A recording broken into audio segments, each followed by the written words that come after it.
Hello, my name's Paltino, and today I'm going to talk about Goat Simulator 3, because I think there hasn't been much talk about that game, even if it's that good. Alright, you can play alone, co-op with 4 friends, couch co-op, you can go online. We're going to start with the add-ons. There are some gear add-ons and the 2 expansions, which we will go over kind of today. So let's start with a new-ish map. So that's where you start. I'm not gonna go with the story. There is a story, believe it or not. So first things first, you should always go for the goat castle tower to synchronize. This is the whole map. The question marks are the goat towers that you can find. So let's actually synchronize. You get like this funny thing. You can actually move in the cutscenes. I'm doing it right now. You can still move, but you don't see yourself. Here you see some of the quests, the mini games, an overall view of the land you just conquered? Question mark. Oh well. You can do loads of fun good things, like going into your goat castle that we're just gonna do. So that's more a little bit of a story bit, but you need to do it so I can kind of show you the main quest things. But you see, the game has humor. You shortly will see the game has humor.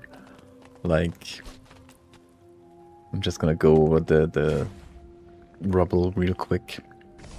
You receive rewards if you get enough chaos, I would say. Because you can unlock those chains. Behind there is the final boss. I'm not gonna talk anymore about that. But you see, that's the humor that I like, that I meant. You just get a goat that cleaning the thing. Huh, now it looks better. Your goat castle. Actually, for every quest you... Well, I don't think you can call it feed, because sometimes it's just really crazy. You get a small thing in here that you can actually interact with sometimes, or activate, deactivate. Okay, so this is the farm. This is the first thing you can do. You can jump, you can triple jump, you can do some flips. You can kick people, you can lick people. You can punch people. And here you have your horns, your different equipments that actually can change a lot of your character, not just visual. Like the jousting lance, you can joust people, or the pie throw, you can throw pies. All those different things. There are some really strange good things and really strange bad things, and just really strange things sometimes. Like the dresses and stuff, they don't do actually a lot, or the fur is just coloring. But the heads there are some very different abilities in the heads. And there are some very different abilities on the backpacks. And some mouth things have some things too. And they added that later, you can actually change your bars. Speech.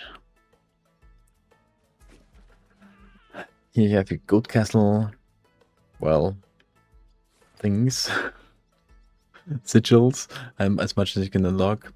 And if you unlock the goat castle, you actually get more quests on the way. There are your instincts. You have to unlock those with the instinct shrines. But you see, I did already a lot. They are on every save. You have your trinkets and your ramps in this particular thing. The trophies and the lamps are actually unlockable, so they unlock things you can equip later. And yeah, I really love this game. I don't think there is enough talk about it. And I haven't found a person who's not loving this randomness.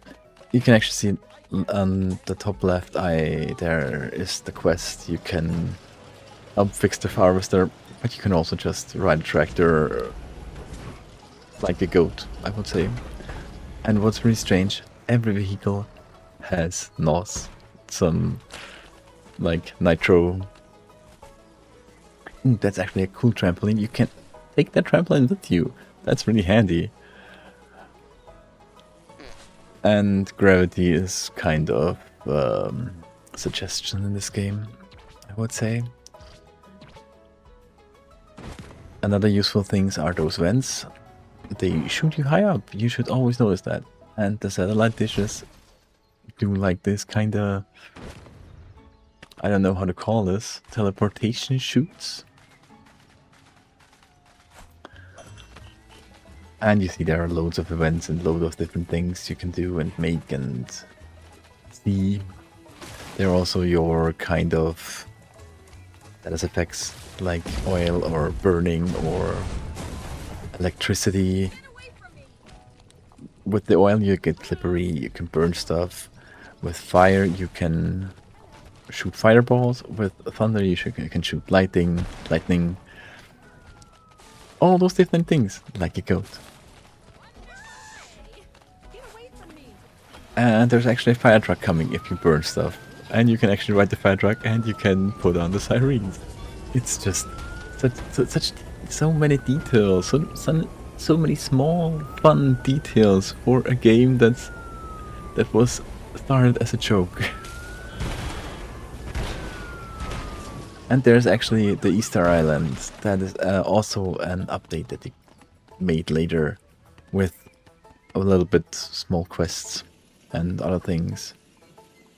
You can grind, which brings you pretty fast to different spaces, and you get faster, and you get more unstable. You can swim, but you can't swim for an eternity, of course. That's it should be clear to anyone who plays games. But yeah, what else can I say about this standard game? Because nothing in this game is standard. There are some quests that are more like a quiz or like a challenge. Or sometimes it's just random. You have to do something that's on a marker and just do whatever you're told to. Here we're going into the first DLC. The map isn't as big, but it's fully packed. It has 3 different main stages, I would say. There's the Toontown or Toon World. There is the, I would call it sophisticated, like early 1900s city of goats. I'm not sure how to call them. You'll see it later. The Toontown is mostly leaned onto the toons, the good old times on toons, with your back me and explosions, toon cars that have eyes, toon clouds. Just overall a really colorful and fun experience. Even the quests are pretty fun and leaned onto the toon thingy. Like, there is one that I already did, of course, unfortunately, where you have to earn money to buy a house that immediately explodes when you get it, when you buy it, actually. Here's the cloud, you have the electric effect. There are also these strange rifts that sometimes give you good things. Sometimes it's just random things. Yeah. Also, of course you can't die. This DLC was also the most buggy, I would say. I fell for the floor more than I'd like to admit. But if you don't fall too much or jump too high, it's not a problem overall, I would say. But hey, can't make everything right in such a strange and weird game. You know, with Event Instincts, they are all different for this, of course. Minigames are the same, and we have trinkets and the broken relics to find. And the multi-tool is also kind of the goal in this, so you have to make chaos, do quests, open special rifts, go through, do some special tasks that are sometimes really hard. There was like a really strange and hard quest this time around. And here we have the car with, of course, Nitro again. What else? And here you see the Greek. Kinda Greek. Goat. No, those are actually humans. Honestly, there are random things coming out of those. I didn't play a lot, everything of this. I haven't finished this one. I don't know if there's an end boss. I think there's an end boss. Oh, and did I mention the giant freaking capybara in the sky?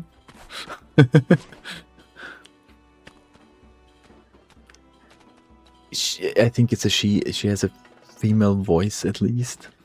Brought us here because we made too much chaos in the other world, and that caused this world. So whatever.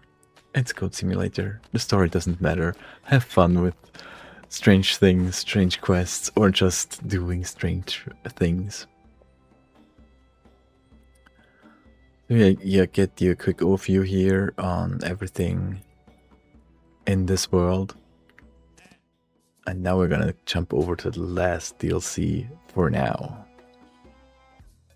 Or add-on.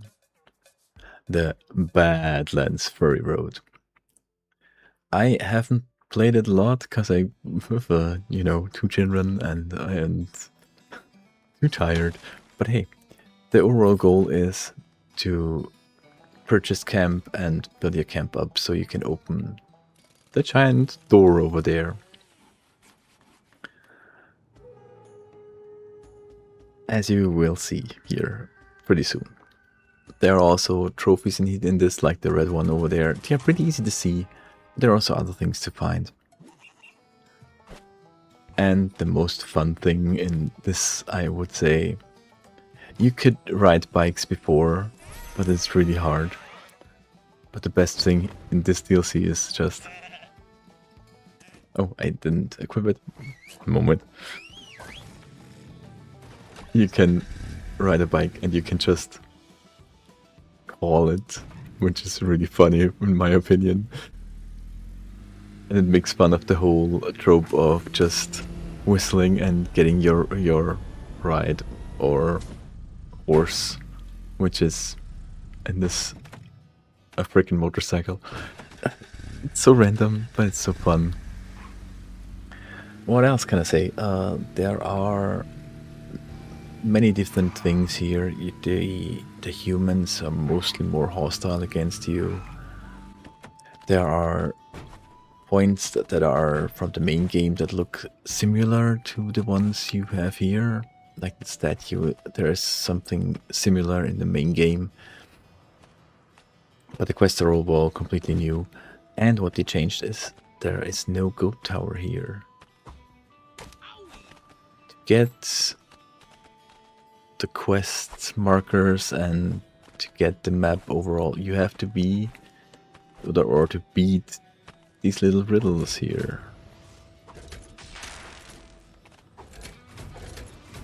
I'll let it speak for itself.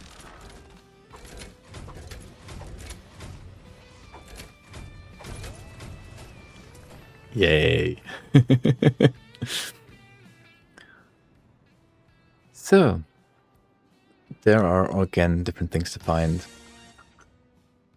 that I hopefully show you soon. Yeah, of course there quests.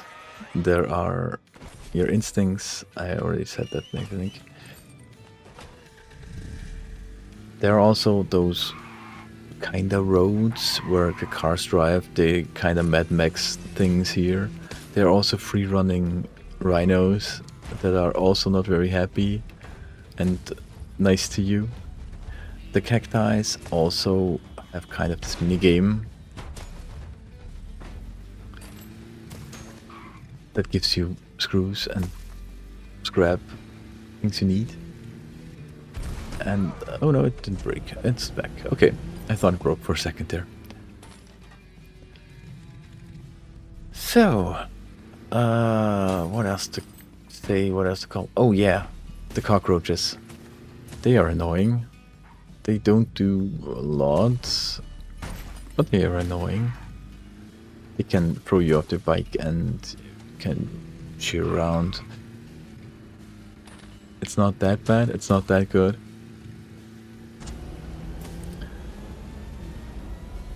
Yeah, there are also... I think there are way less things to get here in this one. The map is a little bit bigger than the first DLC. The quests and instincts are also a little bit stranger, but there are trinkets, ramps, and golden wheels this time. The golden wheels you have to get at least with the vehicle. I don't know if you need to get it with your motorcycle per se, or if it's anything else. I'm not sure. I haven't played too much. But as I said before, I think the unlockables are a little bit less than in the other DLCs. And I haven't gotten too many with special abilities. But you also kind of don't need them here as much as in the other ones. At least in my opinion. Yeah, backflips. What else can I say? I should probably go and say get to the tiers. I mean, oh, probably you have already noticed, but you can jump with the bike before going to the tier. That's also an important thing. Your bike is a little bit special. Alright, but now tier. Goat Simulator 3 is for me, it's definitely for me an S tier, because I don't know a person who not at least has fun playing the game random in my friend group, even if they're not per se gamers or play a lot. And even my daughter enjoys it. She probably shouldn't play it, but she enjoys it and loves it. And there's no risk, just reward in this game, and you know, that's all that counts, for me at least. And maybe I give an update later for if my experiment, if I can try my experiment, because I have like not so game of friends that are... Oh shit. Huh, whatever. That are never played Goat Simulator, and I want them to try it to see if it's really that special or not. So, anyways, thanks for watching, and I hope I'm gonna see you next time. Bye bye.